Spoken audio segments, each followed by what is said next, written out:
Postrojba specijalne jedinice policije Orao Osijek osnovana je 3. ožujka 1991. godine. Sastojala se od matične jedinice stacionirane u Osijeku, a brojala je 120 djelatnika kojima se pridružilo 50 djelatnika iz Đakova, 30 iz Našica te 30 iz Orahovice, pa su ukupno brojali njih 230. No u nastavku obrambenog rata njihov je broj rastao. Kroz postrojbu je prošlo preko 1000 ljudi, što aktivnih, što pričuvnih djelatnika. U ratnom periodu je poginulo 19 ljudi, imamo koji su poginuli, imamo 64 ranjene.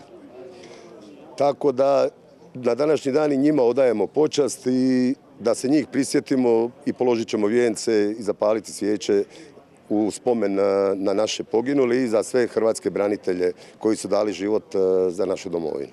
Pripadnici specijalne jedinice policije Orao sudjelovali su tako između ostalog u akcijama Borovo selo, Trokut, Maslenica, Poskok, Medački džep, Kocka, Krug Požega, a bili su i na prvoj crti obrane u akciji Povratak. Prva ozbiljna, uvježbana, kako taktički, tako i fizički postrojba koja je bila spremna odgovoriti na apsolutno sve izazove kroz cijelo vrijeme Domovinskog rata. Kao što sam rekao, na početku su podnijeli najveću žrtvu i najveći teret jer su bili prvi.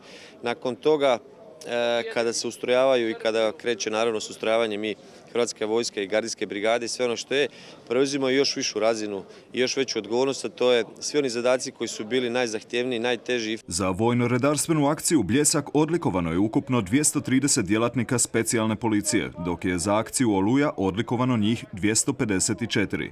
Današnjem obilježavanju osnutka i odavanju počasti nazočili su preživjeli orlovi te predstavnici Osječko-baranjske županije, grada Osijeka i udruga proizašlih iz Domovinskog rata.